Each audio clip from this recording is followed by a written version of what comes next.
మనందరికీ ఒక అలవాటు ఉంది.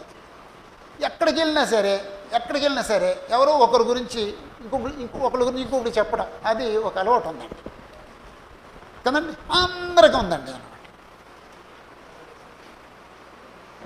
లేదండి, అది మానేద్దామండి. అసలు ఏది మాట్లాడొద్దండి. సాధ్యం అవుద్దా? ఏది మాట్లాడొద్దు. మాట్లాడితే దేవుడి గురించి మాట్లాడుకుందాం, లేకపోతే యేసుప్రభు గురించి మాట్లాడుకుందాం, లేకపోతే ఆ రోజు నువ్వు బైబిల్ చదివి ఏమి నేర్చుకున్నావు దాని గురించి మాట్లాడుకుందాం. అసలు నేను ఒక మాట అంటానండి, ఉదయం లేచి ఒక బైబిల్లో ఒక పార్ట్ చదువుకోవాలండి. చదువుకొని దాన్ని ధ్యానించాలండి, ప్రార్థన చేసుకోవాలండి, దాన్ని అర్థం చేసుకోవాలండి. అప్పుడు ఈయనింటికి వెళ్ళాలండి. పొద్దున్న ఒక ఆయన ఇంటికి వెళితే, బ్రదరు ఈ వెళ్ళండి బ్రదరు,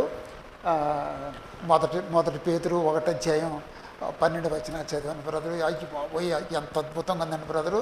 మన స్వాస్థ్యం గురించి మాట్లాడాడండి. స్వాస్థ్యం ఎలాంటిదండి? 3 మాటలు చెప్పాడు. వాడబారంది, అక్షయమైంది, నిర్మలమైంది. ఏం మాటలు వాడాడు బ్రదరు. అది అలాగా నూతన జన్మ గురించి మాట్లాడాడు. ఇన్ని అంశాలు ఉన్నాయండి. మన విశ్వాసం బంగారం ఎలాగైతే కాలిస్తే వన్నుకొస్తుందో, శ్రమల్లో మన విశ్వాసం వన్నుకొస్తుంది అన్నాడు బ్రదర్. ఒకదాన్ని మించి ఒకటి ఉంది బ్రదరు అని చెప్పేసి అని తర్వాత ఆయన ఇంటికి వెళ్ళాడండి. కాస్త వాళ్ళు ఇచ్చిన టీ తాగేసి ఆయనకు కూడా ఈ విషయాలు చెప్పు. నువ్వు ఆ రోజు ఎంతమందిని కలుసుకున్నావు, అంతమందితోనూ ఆ మొదటి పేతురు 1వ అధ్యాయం ఆ మొదటి 12 వచనాలు చెప్పు. ఎంత బాగుంటుందండి.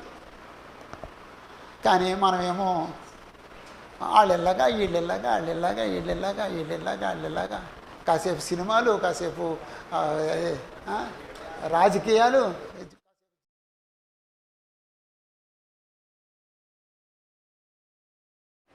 ఎందుకంటే మనకి అసలు యేసుప్రభువుని వదిలిపెట్టేసి అంచేత ఈ చెప్పుడు మాటలు ఎక్కువైపోయినాయి. దాన్ని 4 భుజాన్ని వేసి తిరగటం అంటారండి. అది మానేద్దామండి.